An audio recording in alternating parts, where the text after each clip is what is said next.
Hello दोस्तों, ये इस ड्रामे का एपिसोड नंबर 5 है। लास्ट एपिसोड में हमने देखा था कि मुंगजॉन चारिन को हक कर लेता है और उन्हें इस तरह से चायुंग भी देख लेती है। वो वहाँ से चली जाती है। चारिन मुनरोंग को एज अ गिफ्ट ड्रेसेस दिलाती है। नेक्स्ट दिन देखते हैं कि चुन्यांग चारिन और मुनरोंग को साथ में देखकर सेट थी। वो देखती है कि फायरवर्क हो रहा है। वो आगे जाके देखती है तो मुनरोंग उसका वेट कर रहा होता है। उसने केक लाया होता है दोनों का हांगकांग यूनिवर्सिटी में सीट मिलने की खुशी में। चुन्यांग मुनरोंग से कहती है कि अब हम तो कॉलेज स्टूडेंट हो गए हैं। तो वो कहता है अब तो वो बहुत खुश है और वो बहुत कुछ ट्राई भी करना चाहता है। तो चुन्यांग कहती है तो पढ़ेगा कौन? तो वो कहता है मैंने तो सोचा था 1 साल मेहनत करने के बाद फ़न करूँगा। दोनों फायरवर्क करते हैं, सेलिब्रेट करते हैं।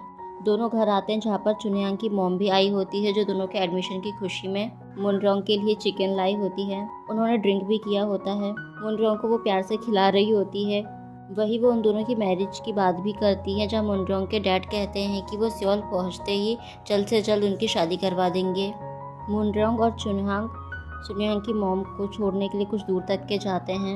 मुनरोंग की मॉम कहती है कि ये अपनी बेटी के ससुराल ऐसे ड्रिंक करके कैसे आ सकती है। मुनरोंग के डैड कहते हैं कि वो बहुत ज़्यादा खुश है इसलिए बस, और कुछ ज़्यादा नहीं। चुन्यांग मुनरोंग से कहती है कि वो मैच्योर हो गया है। मेरी मॉम उसे as a good son in law देखती हैं। तो वो बहुत ज़्यादा खुश हो जाता है। नेक्स्ट सीन देखते हैं कि चुन्यांग ड्राइविंग टेस्ट में फेल हो गई थी और मुनरोंग पास हो गया था। तो वो उसको चिढ़ा रहा होता है। मुनरोंग चुन्यांग से कहता है कि वो उसके डैड से बात करे कि वो उसे कार की दे दे। चुन्यांग उसे मना कर देती है तो मुनरोंग गुस्सा होकर वहाँ से चला जाता है। हम देखते हैं कि मुनरोंग की मॉम अपनी कुछ फ्रेंड के साथ बैठी होती है, रेस्टोरेंट में डिनर कर रही होती है जहाँ वो लेडीज़ उनसे कहती हैं कि तुम्हारे हस्बैंड का तो ट्रांसफ़र सियोल हो गया है ना, और तुम्हारे बेटे का भी हांगकांग यूनिवर्सिटी में एडमिशन हो गया है।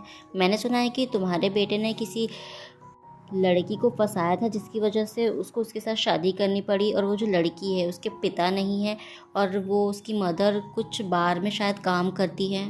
मुनरोंग की मॉम कहती है गुस्से से तो क्या हुआ कि उसकी मॉम अगर बार में काम करती हैं तो। यहाँ से सीन शिफ्ट होता है। मुनरोंग की मॉम मुनरोंग के डैड के पास जाती है और कहती है कि क्या आप सच में दोनों की शादी करवाने वाले हैं? ये तो अच्छी फैमिली से भी नहीं है और मुनरोंग उसे पसंद भी नहीं करता है। क्या आपको अपने बच्चे के ऊपर दया नहीं आती? तब मुनरोंग के डैड कहते हैं तुम्हारा बेटा आज उसी लड़की की वजह से सुधर पाया है। उसे उससे अच्छी कोई और लड़की मिल ही नहीं सकती। मुनरोंग की मॉम कहती है तो इसके बदले 4 साल उसकी फीस देना काफ़ी था ना। उसने वैसे भी पढ़ाई की वजह से ही शादी की थी ना। अगर वो कल को आपसे कहेगी कि आप उसे पढ़ाई के लिए अब्रॉड भेज दे तो क्या आप भेज देंगे? मुनरोंग के डैड उसे शांत करवा देते हैं। चुन्यांग ये सब सुन लेती है। तभी वह मुनरोंग आता है। चुन्यांग मुनरोंग को अपना हेड उसके पास लाने के लिए कहती है। मुनरोंग को लगता है कि वो कॉम्प्लीमेंट देगी लेकिन वो उसको मार के चली जाती है। चुन्यांग की मॉम अपनी फ्रेंड को चुन्यांग के जमा किए हुए पैसे देती है जिससे उसे ट्रिपल अमाउंट में कराने में उसकी फ्रेंड उसकी मदद करेगी, ये प्रॉमिस करती है। दूसरी तरफ डिनर करते समय चुन्यांग कहती है कि डैड मुझे आपसे बात करनी है। वो दोनों बात करने के लिए रूम पर चले जाते हैं जहां मुनरोंग की मॉम बाहर से उनकी बात सुनने की कोशिश करती है। चुन्यांग कहती है कि डैड मैं आपसे फीस के पैसे नहीं लेना चाहती, मैं खुद पे करना चाहती हूँ, मुझे आप प्लीज़ मना मत कीजिएगा। मुनरोंग के डैड को मानना ही पड़ता है। चुन्यांग के जाते ही मुनरोंग की मॉम अंदर आती है और अपने हस्बैंड से कहती है कि क्या उसने आपसे अब्रॉड जाने की बात की? तब मुनरोंग के डैड उन्हें डांटकर चुप करा देते हैं। बाहर मुनरोंग चुन्यांग से पूछता है कि क्या उसने कार की बात की डैड से, तो वो उसे डांटती है और कहती है कि क्या नए ड्राइवर का हाईवे पर कार चलाना सही रहेगा? तभी वह मुनरोंग की मॉम आती है और कहती है कि ये क्या तरीका है अपने हस्बैंड से बात करने का? तो मुनरोंग उससे कहता है कि आप इससे कैसे बात कर रही हो? मैं हूँ जो इसे परेशान करता हूँ। डैड को आपसे ऐसे बात करते देख मैं भी इसी से वैसे ही बात करता हूँ, इसलिए वो मुझे डांटती है। और वो चुन्यांग को लेकर वहाँ से चला जाता है। मुनरोंग की मॉम कहती है कि सच में मेरा बेटा बदल गया है। दोनों शॉपिंग करने के लिए मॉल में आए होते हैं। वहाँ चुन्यांग को हील्स पसंद आती है। मुनरोंग उससे पूछता है कि क्या उसे ये पसंद है, तो वो बहाना मारते हुए कहती है कि नहीं मुझे कंफर्टेबल नहीं लगेगा, मुझे ये शूज़ पसंद है पर मुझे इसकी अभी ज़रूरत नहीं है, कह के वो वहाँ से चली जाती है। चुन्यांग मुनरोंग के रूम में काम से आती है जहाँ वो वही बॉक्स रखा देखती है। उसे खोलती है तो उसमें हील्स होती है। उसे लगता है कि मुनरोंग ने उसके लिए लाया था तो वो खुश हो जाती है। मुनरोंग के रूम में आते ही चुन्यांग कहती है कि वो डैड से उसके लिए कार की बात करेगी। चुन्यांग डरते डरते डैड से कार के लिए परमिशन ले लेती है। जाते जाते वो डैड से कहती है कि डैड आप बहुत कूल है, टीवी में जैसे मास्टर होते हैं ना स्वॉर्ड से एप्पल को हाफ कट कर देते हैं, क्या आप भी ऐसे कर सकते हैं? और वो ये कह के वहाँ से चली जाती है। लेकिन डैड सच में इसको सीरियसली ले लेते हैं और वो प्रैक्टिस करने लगते हैं।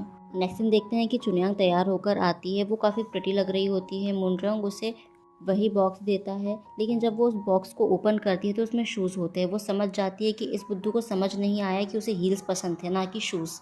मुनरॉन्ग उसे पहनने के लिए कहता है तो वो कहती है कि मैं इसे बाद में पहन लूँगी, वो अभी कंफर्टेबल नहीं है। तो मुनरॉन्ग गुस्से से बाहर चला जाता है और कार में जाके बैठ जाता है। चुन्योंग कार में आती है और वही शूज़ उसने पहना होता है, जिसे देखकर मुनरॉन्ग बहुत खुश हो जाता है। चुन्योंग ने पोस्टर बनाया होता है जिसमें न्यू ड्राइवर लिखा होता है और वो कार का म्यूज़िक भी बंद कर देती है ताकि ये ड्राइविंग में कंसंट्रेट कर सके। चारों सियोल पहुंच जाते हैं। दूसरी तरफ चुन्यांग की मॉम बहुत ज़्यादा परेशान होती है क्योंकि उनके साथ फ्रॉड हुआ था, उनके सारे पैसे डूब गए थे। चुन्यांग चायरिन को मुंगरियांग के साथ देखती है जहां चायरिन ने वही हील्स पहने होते हैं जो उसे पसंद आए थे। चुन्यांग जाके ताने मारती है कि क्या तुमने इसे जैकेट दिलाया है। चायरिन, अच्छा लगा कि तुम दोनों एक दूसरे से गिफ्ट एक्सचेंज कर रहे हो। मुनरॉन्ग कहता है कि मैंने तुम्हें भी तो दिलाया। तो चुन्यांग कहती है कि उसे काम है तो वो कुछ देर से ही आएगी। मुनरॉन्ग कहता है यहाँ कौन है जिससे तुम्हें काम है। तो वो कहती है कि मैं भी कुछ लोगों को जानती हूँ जिससे मुझे काम हो सकता है, और वो ये चिढ़कर चली जाती है। चायरिन कहती है कि उसे ये शूज़ पहनना होता तो वो ये ड्रेस नहीं पहनती, मैच नहीं हो रहा है। ये दोनों कार में बैठते हैं। चायरिन न्यू ड्राइवर वाला पोस्टर निकाल देती है और म्यूज़िक भी ऑन कर देती है। वही चुन्यांग जीहूक और दाही को कॉल करती है, पर दोनों में से कोई भी कॉल रिसीव नहीं करता है। चुन्यांग भी उनको मैसेज करती है कि वो सियोल में है, क्या वे फ्री हैं।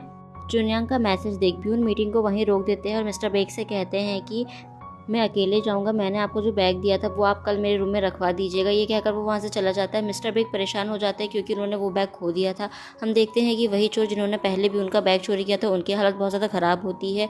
उनको वही सेम बैग किसी और के पास दिखता है तो वो उनसे पूछते हैं कि ये तुम्हें कहाँ से मिला। तो वो कहते हैं कि ये हमें यहीं पड़ा हुआ मिला। उस बैग को वो लोग वापस मिस्टर बेग को वापस कर देते हैं और उनसे फेवर मांगते हैं उनकी हेल्प करने के लिए। नेक्स्ट सीन देखते हैं, ब्यून चुन्यांग के साथ में होता है। ब्यून कहता है कि आज वो डिफरेंट लग रही है। चुन्यांग ब्यून को बताती है कि वो सियोल में स्टडी कंटिन्यू कर रही है, उसे पार्ट टाइम जॉब करना है। आपने मुझसे कहा था कि आप मेरी हेल्प करेंगे, मेरा बिजनेस आइटम खरीदेंगे। ब्यून कहता है ओके, पर पहले कुछ खा लेते हैं। मील का प्राइस देखकर चुन्यांग मना कर देती है, पर ब्यून समझ जाता है तो वो कहता है कि वो पे करेगा। मुनरॉन्ग चुन्यांग के लिए हील्स खरीदता है। मुनरॉन्ग को आने में लेट हो जाता है क्योंकि उसके कार के आगे किसी ने अपना टेम्पो खड़ा कर दिया था और ड्राइवर वहाँ से गायब था। ब्यून को पता चलता है कि चुन्यांग अभी तक के वहीं पर है और ठंड बहुत ज़्यादा है, तो वो वहाँ पहुँच जाता है। दोनों कार में बैठकर मुनरॉन्ग का वेट कर रहे होते हैं। मुनरॉन्ग न्यू ड्राइवर वाले उस पोस्टर को दोबारा कार में वापस लगा देता है और चुन्यांग के पास पहुँच जाता है। ब्यून के कहने पर कि वह बहुत दिन बाद उससे मिल रहा है, तो वो कहता है कि उसे याद नहीं कि वो कौन है। तब चुन्यांग बात को संभालते हुए कहती है कि वो इतना स्मार्ट नहीं है ना, उसे याद नहीं रहता है। तब मुनरॉन्ग कहता है कि हाँ हाँ मुझे याद आ गया। ब्यून उन्हें इनवाइट करता है उनकी विला में स्कीइंग के लिए। मुनरॉन्ग हाँ कह के बाद में मिलते कह के वहाँ से चुन्यांग को लेकर कार में बिठा के वहाँ से चला जाता है। मुनरॉन्ग काफ़ी चिढ़ रहा होता है। चुन्यांग अपनी मॉम से मिलने के लिए घर आई होती है, जहाँ अपनी मॉम को ना देखकर और सामान ना देखकर वो उनके बारे में पता करती है, जिससे उसे पता चलता है कि उसकी सारी सेविंग उसकी मॉम से डूब गई है, उनके साथ फ्रॉड हुआ है। चुन्यांग वहाँ से वापस अपने घर आ गई होती है। वो लहसुन छील रही होती है, उसकी आंखों से आंसू आ रहे होते हैं। मुनरॉन्ग की मॉम उसे हील्स ला कर देती है। वो कहती है कि मुनरॉन्ग ने ये उन्हें ला कर दी थी, पर उनके पैरों में ये नहीं आ रही है, तुम्हें ये पिटाएगी। मुनरॉन्ग गुस्सा होने की वजह से उसने ये हील्स अपनी मॉम के थ्रू इनडायरेक्टली चुन्यांग तक पहुँचाया था। चुन्यांग खुश हो जाती है। चुन्यांग, दाही, जीयूक और मुनरॉन्ग स्की के लिए भी उनके विला आए होते हैं। चुन्यांग मुनरॉन्ग से कहती है कि उसे उससे कुछ बात करनी है, लेकिन उतने में वहाँ चायरिन आ जाती है और उनकी बात नहीं हो पाती है। ब्यून बिजी होने की वजह से इवनिंग में आने वाला है। चायरिन स्की के लिए जाने के लिए कहती है। मुनरॉन्ग चुन्यांग को कहता है तो वो मना कर देती है। दोनों स्की करने के लिए चले जाते हैं। मुनरॉन्ग वापस आता है और सबको स्की के लिए चलने के लिए कहता है। चुन्यांग मुनरॉन्ग को चायरिन की केयर करते हुए देख के सैड फील करती है। चायरिन मुनरॉन्ग को चुन्यांग को स्की सिखाते देख कि वो कितना क्लोज है, जानबूझकर गिरकर लगने का नाटक करती है और वो मुनरॉन्ग को अपने साथ ले जाती है। गुस्से में चुन्यांग अकेले ही प्रैक्टिस करने लगती है, जिस वजह से उसको बहुत चोट भी लगती है। चुन्यांग अकेले वापस लौटती है कि ब्यून भी वहाँ आ गया होता है, जो उसको चलने में हेल्प करता है। मुनरॉन्ग को आते देख चुन्यांग का हाथ छोड़ देता है। उसको समझते देर नहीं लगती कि इन दोनों की वजह से ही इसकी ये हालत हुई है। मुनरोंग चुनयांग के लिए हॉट पैड और मेडिसिन लेने गया होता है क्योंकि उसकी हालत ठीक नहीं थी। चायरिन चुनयांग से मिलने के लिए उसके रूम में आती है, जहां वो उससे कहती है कि वो मुनरोंग को पसंद करने लगी है, क्या वो उसे देने के लिए तैयार हैं। चुनयांग भारी मन से कहती है कि जब दोनों एक दूसरे को पसंद करते हो तो मैं भी उसे छोड़ने के लिए तैयार हूँ।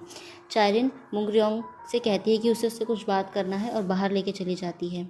वही दाही और जीहूक एक दूसरे से झगड़ रहे होते हैं। दाही कहती है कि तुम मुझे पसंद करते हो तो मैं क्या करूं, मुझे मेरे हिसाब से जीने दो, मुझे मत बताओ कि मुझे क्या करना चाहिए और क्या नहीं। तब चुनयांग जीहू को कहती है कि तुम्हारी कोई प्राइड नहीं है क्या, तुम क्यों उसकी मर्ज़ी के बिना उसको कुछ बोल रहे हो। तो वह कहता है कि वो उससे प्यार करता है, वो दाही को नहीं छोड़ सकता। चुनयांग को रियलाइज़ होता है कि वो भी मुनरोंग को बहुत प्यार करती है, वो उसे छोड़ नहीं सकती, तो वो भागते हुए जाती है। ब्यून भी उसको जाते हुए देख उसके पीछे आता है, पर वो मुनरोंग के पास जाती उससे पहले ही वो चायरिन को मुनरोंग के सामने अपनी फीलिंग कन्फेस करते हुए और किस करते हुए देख लेती है और वो बुरी तरह हार्ट ब्रोकन हो जाती है। ब्यून उसको अपनी तरफ घुमा लेता है और उन दोनों की तरफ देखने नहीं देता। चुनयांग की आंखें भीग जाती है। ब्यून को चुनयांग को इस तरह रोते हुए देख बिल्कुल भी अच्छा नहीं लग रहा होता है। वो उसे दुखी देख खुद भी दुखी हो जाता है। मुनरोंग चुनयांग से कहता है कि उसे कुछ पूछना है और बताना भी है, तो वो कहती है कि कल बात करेंगे और जाने लगती है। मुनरोंग कहता है कि तुमने सब कुछ अकेले डिसाइड कर लिया, मुझसे एक बार पूछा तक नहीं, अब तुम क्या कहना चाहती हो। चुनयांग कहती है कि ये तुम मुझसे पूछ रहे हो, तुम जिसे पसंद करते हो तुम हर जगह उसे अपने साथ लेके जाते हो, तुमने मेरा सोचा, अब बहुत हो गया है, सब यहीं ख़त्म करते हैं, हमें अलग हो जाना चाहिए। मुनरोंग हार्ट ब्रोकन हो जाता है और वो कहता है कि तुमने डिसाइड कर ही लिया है तो ठीक है, हम अलग हो जाते हैं। और यहीं ये एपिसोड ख़त्म होता है। Thank you for watching.